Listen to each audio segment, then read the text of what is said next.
संस्कृतियों के बीच कई समाज के विभिन्न प्रश्नों के बीच एक पुल का निर्माण करते हैं एक लेखक। कहते हैं कि एक साहित्यिक प्रतिभा हर एक की तरह दिखती है, लेकिन उस जैसा कोई भी नहीं दिखता, क्योंकि कला मानवीय आत्मा की गहरी परतों को उजागर करती है। कला तभी संभव है जब स्वर्ग धरती को छूते हैं, और ये अनुभव सिर्फ एक लेखक और कलाकार ही करता है।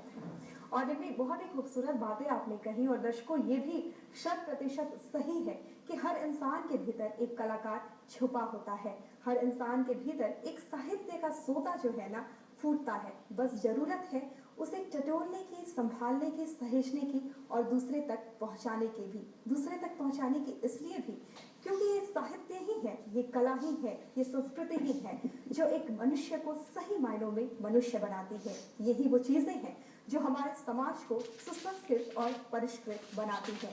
लेकिन ये जरूरी नहीं कि आप कला जगत से जुड़े हैं, साहित्य जगत से जुड़े हैं तो ही आप उससे नाता रख सकते हैं। जी हाँ, ये बातें मैं इसलिए कह रही हूँ क्योंकि जो एक खास शख्सियत मेहमान खास के तौर पे आज हमारे साथ जुड़ी है, उनका कला जगत से कहीं भी बिल्कुल नाता नहीं था।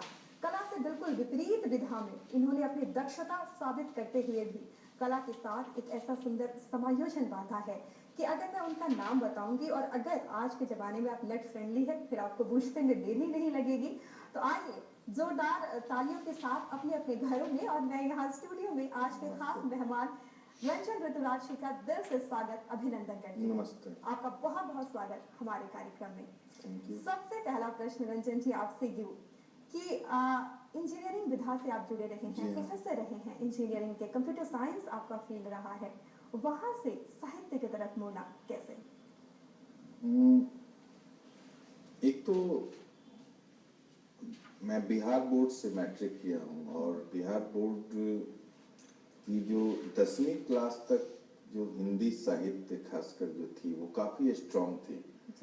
बचपन में काफ़ी टीनेज डे में एक्सपोजर लगा और हुआ यूं कि हम जहाँ रहते थे वहाँ एक सीढ़ीगढ़ होता था और सीढ़ीगढ़ में एक ट्रंक था और उस ट्रंक में बहुत सारे हिंदी के नॉवेल थे। भगवान रजनीश से लेकर अमृता प्रीतम और शिवानी के उपन्यास होते थे और मैं 9th-10th के डेज में सीढ़ीगढ़ में बैठ के उन उपन्यासों को पढ़ता था। तो वहीं से वो एक कल्पना शक्ति जागी। जब आप उपन्यास पढ़ते हैं तो आप एक इमेजिनेशन की दुनिया में जाते हैं और फिर उसके बाद छूट गया वो लर्निंग का, क्योंकि उसके बाद फिर आप साइंस बैकग्राउंड में इंजीनियरिंग करो, बाहर जाओ, फिर नौकरी। उसके बाद फिर जब मैं जॉब में आया तो लकीली हुआ ऐसा कि बहुत जल्दी मुझे प्रमोशन वगैरह मिलते गया और मेरे पास एक काफ़ी बड़ा केबिन मिल गया जिसमें कंप्यूटर वगैरह थे और अचानक से मुझे लिखने की एक चाहत हुई। और घर से हम दूर थे, बिहार से दूर थे, तो जो अप्रवासी बिहारी होते हैं उनके अंदर जो एक दर्द होता है, उस दर्द को मैंने लिखना शुरू किया। जो मेरी पहली ब्लॉग थी वो था सावन पे ही था, आज से 8 साल पहले। उसके मैंने एक दर्द लिखा कि जो बिहारी है जो अपने गांव से दूर है, वो आज सावन में, कल सोमवारी फॉर एग्जांपल परसों सोमवारी है और सोमवारी के दिन वो कैसा महसूस कर रहा है। वो उसे पता है कि इसी सावन में राखी आएगी और अपनी बहन से वो नहीं मिल पाएगा। और फिर एक लड़की का भी मन कि इस बार राखी आएगा लेकिन भैया तो विदेश में है, वो इस बार नहीं आएगा। और फिर एक ग्रामीण परिवेश का लड़का पढ़ लिख कर जब बाहर जाता है तो उसके अंदर एक फीलिंग आती है कि देखो, मतलब मैं मेहनत कर रहा हूँ लेकिन मेरा एक बड़ा भाई है जो गांव में है और उसने मेरे प्रमोशन के लिए मन्नत रखा है और वो इस बार डाक बम बन कर जाएगा।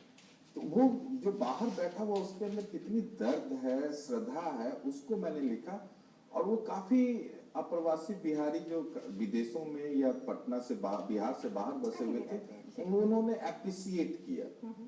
तो और कई कमेंट आए कि मैं पढ़ते पढ़ते रो गया। जैसे उसमें लिखा हुआ था कि बरस बीत गए, फोन पर अब बहना की आवाज सुनाई देती है, भाभीियों की चूड़ियों की खनखार सुने हुए महीने हो गए, अब तो मुनिया भी स्कूल जाने लगी होगी।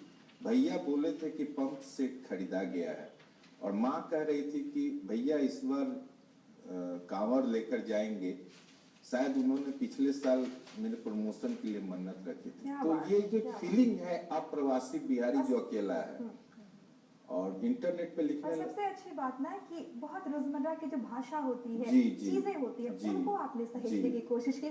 बताना चाहेंगे अपने दर्शकों को, कंप्यूटर फील्ड से ये जुड़े हुए थे और कंप्यूटर को इन्होंने इस्तेमाल करना शुरू किया अपनी लेखनी की तरह और आज एक उच्च कोटि के ब्लॉगर हैं। इनके ब्लॉग लाखों लोग पसंद करते हैं, कई सारी किताबें ये लिख चुके हैं और बहुत सारे इनके फैन फॉलोवर हैं। बातें इनसे यूं ही जारी रहेगी, बहुत सारी और भी, लेकिन उससे पहले आपके स्वास्थ्य को भला हम कैसे अनदेखा कर सकते हैं।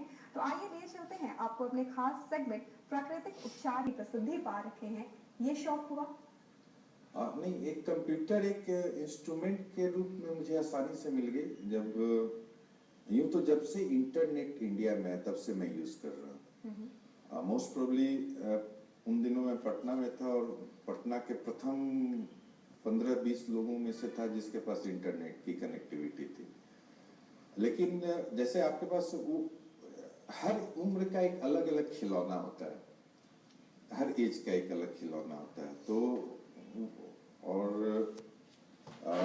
मेरे लिए वो एक टॉय के रूप में था और मैं उस पर एक्सपेरिमेंट करते करते और फिर एक इमोशन जुड़ा अप्रवासी बिहारी होने का। जो मेरा सबसे फेमस टाइम होता है वो होता है छठ को लेकर मेरी कई पोस्ट जो है, जो इंटरनेट पे यूजुअली उसको हम लोग पोस्ट कहते हैं, वो कई बार अखबारों में बड़े बड़े लेखक ने उससे उठाया और पोस्ट कर दिया। चूंकि छठ जो है, छठ पूजा, वो हम बिहारियों का पूजा नहीं है, वो हमारी संस्कृति का हिस्सा है और जहाँ धर्म भी टूट जाता है, मतलब हिंदू मुस्लिम ये सारे लोग उसमें मिल जाते हैं। और उस वक्त जो एक अप्रवासी बिहारी जो बिहार से बाहर है, वो अपने घर नहीं जा पाता है और फिर जब वो यादों के समुद्र में डूबता है तो फिर उसके लिए बहुत मुश्किल हो जाता है अपने आप को रोकना। और उन्हीं भावों को मैंने लिखा और हर साल मैं छठ पे लिखता आया हूँ और हर बार मुझसे बिना पूछे लोग मेरे इंटरनेट के लिखे वर्ड को उठाए और अखबारों में डाले हर बार। जैसे एक बार मैंने लिखा था कि एक एम्प्लॉय है, वो कल्पना, वो बैठा हुआ है अपने ऑफिस में और वो अपने बॉस को बोल रहा है कि सर छुट्टी दे दीजिए, 3 दिन क्या है हम नहीं बता सकते। छठ एक बिहारी के लिए वो 3 दिन 4 दिन क्या होता है वो नहीं बता सकता और वो कैसे आग्रह करता है, उसमें इतने भाव मैंने पिरो दिए कि लोग वहीं ऑफिस में रोने लगे। तो दैट इज कि एक आम आदमी कैसे किसी चीज को सोचता है। फिर अप्रवासी बिहारी होने के नाते होली की यादें, क्योंकि हम जब एक बाहर नौकरी करते हैं तो हमारी कल्चर डिफरेंट हो जाती है। अब छठ को कोई दूसरे प्रदेश वाला नहीं समझेगा, क्योंकि उसके पास उसका वो उसने देखा नहीं है, फील नहीं है, उसने बचपन से देखा नहीं है। होली का हमारे यहाँ क्या कंसेप्ट है, तो ये सारी चीजों को हमने, मकर संक्रांति का क्या कंसेप्ट है, कैसे हम मकर संक्रांति मनाते थे बचपन को, तो बेसिकली मैं उन्हीं चीजों को लिखना शुरू किया। और 2010 में मैंने मेरा गांव मेरा देश करके एक सीरीज चलाया जिसमें मैं अपने बचपन की यादों को लिखा कि हमारे टाइम में सिनेमा हॉल कैसा, आज मल्टीप्लेक्स है। हमारे जमाने में बड़े पंखा वाले सिनेमा हॉल होते थे और टिकट कटाना, टिकट अपने आप में एक बहुत बड़ी बहादुरी होती थी। टिकट ले लेना। घर की महिलाएं अगर सिनेमा देखने जा रही हैं तो हमारे जैसे जो टीनेजर होते थे उनका काम है पहले रिक्शा खोज कर लाना, फिर रिक्शा पे बैठाना, सीट अच्छी जगह, हाँ सीट अच्छी एक तरफ से मिले, कोई छेड़े नहीं। तो ये जो हमारे जनरेशन के लोग जो इन चीजों को देख चुके थे उन्होंने समझा। अब मल्टीप्लेक्स वाले नहीं समझ पाएंगे, हमारे बच्चे हैं वो कहाँ से समझेंगे कि इस तौर से भी सिनेमा, और बीच में लाइन चली, बिजली चली गई तो जनरेटर स्टार्ट होने में टाइम लग रहा है, या अमिताभ के किसी डायलॉग पे चवन्नी अठन्नी फेंकी जा रही है। तो ये सारी, जैसे शराबी सिनेमा जो हम देखे थे 1984 में, तो रात को 9 बजे वीना सिनेमा हॉल में अपने आप में वो सिनेमा देखना, और जब नौलखा मंगा दे जब गाना बजा तो किस तरह से सिक्के उछाले गए, और फिर कैसे वो टिपिकल फ्रंट रो पे बैठे होते थे अपना 2 बटन खोलकर गला में रुमाल बांधकर।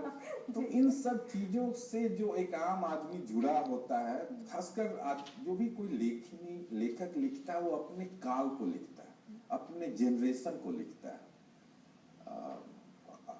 तो और आदमी वहीं से लोग जुड़ते हैं जी। तो ये बड़ी अच्छी बात आपने कही और एक बहुत अच्छी कोशिश निमिना कि जो अनुभव को हमारे आज के जो नए बच्चे हैं जिस अनुभव को नहीं जी पा रहे हैं उसे आपने अपने ब्लॉग के द्वारा अपनी यादों को ताज़ा करके उन्हें जीने पे मजबूर किया। और बहुत सारी ऐसी बातें हैं जो आपने हमें बताई, लेकिन एक जरूरी चर्चा हम आपसे करना चाहेंगे, लेकिन उससे पहले एक छोटे से ब्रेक के लिए हम जरूर रुकेंगे। बस यूं लौटते हैं एक छोटे से ब्रेक के बाद। बारे में कई अनकही बातें जानेंगे इन्हीं की जुबानी। बिल्कुल।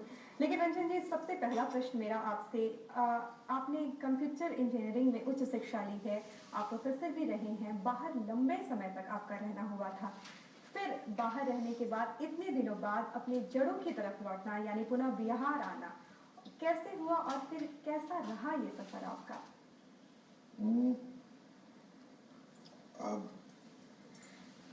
अब मेरी उम्र तक कोई भी आएगा तो जिंदगी में बहुत सारी चीजें एक्सीडेंटल होती हैं। जैसे मुझे आज भी याद है कि मैट्रिक के बाद मेरे पिताजी मुझसे बोले थे कि तुम आर्ट्स पढ़ो और उसी में आगे करो, लेकिन मैंने साइंस ले लिया।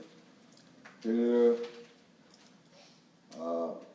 बाहर भी जाना एक एक्सीडेंटल रहा, फिर टीचिंग जॉब में भी आना हुआ। कई बार आप एक बहुत जल्द एक डिसीजन लेते हैं। 2 साल पहले घर में शायद मेरी जरूरत आ पड़ी थी और मैंने सेकंड के 1000वें हिस्से के अंदर एक निर्णय लिया कि मुझे वापस लौटना है। एक तो अंदर स्ट्रॉन्ग फीलिंग थी कि बिहार, मुझे घर में ही रहना। मेरे बाबा कहते थे थोड़ा सा खाना बनारस में रहना, मतलब आप थोड़ा ही खाइए, कम खाइए, लेकिन अपने घर में रहिए। और एक आप कहीं भी चले जाइए, जैसे एक पूरी थ्योरी ऑफ रिलेटिविटी है। आप जैसे ही बाहर जाते हैं आपको कहीं ना कहीं बाहर की सभ्यता, संस्कृति, रहन सहन जब आपको अडॉप्ट करना होता है, उसको स्वीकार करना होता है, तो आपके अंदर एक सेकेंड सिटीजनशिप की फीलिंग आती है। जहाँ आप पले बड़े होते हैं वहां पे वो फीलिंग कभी नहीं आती। नए तरीके से सब हाँ, सीखना, समझना। वो औरतों को सबसे ज्यादा होता होगा जब मायके से ससुराल जाती हैं, लेकिन हम पुरुषों के लिए ये दर्द थोड़ा बहुत अजीब होता है कि आप सर झुका, आप शुरू से आप अपने गली के शेर होते हैं और अचानक से दूसरी गली में जाते हैं।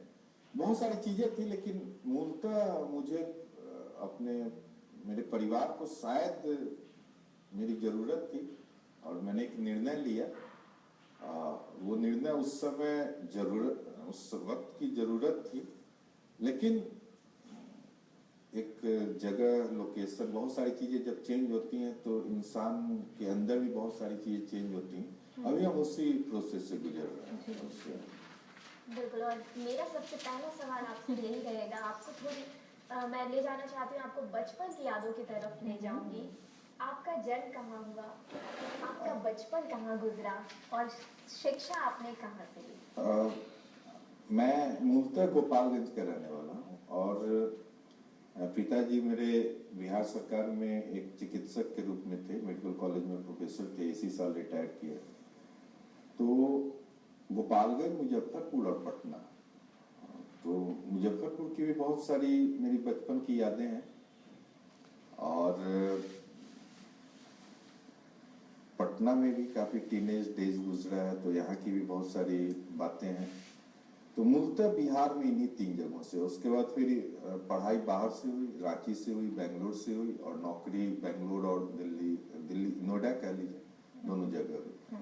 तो इन्हीं 5-6 शहरों के इर्द गिर्द पूरी जिंदगी गुजरी है। बहुत बचपन कहें तो जो एक हमारे उम्र के जो एक सामान्य बच्चे होते हैं उसी की तरह हमारा ही बचपन, हम भी कंचे से खेले, हम भी लट्टू नचाए, हमने भी साइकिल सीखी, गिरे,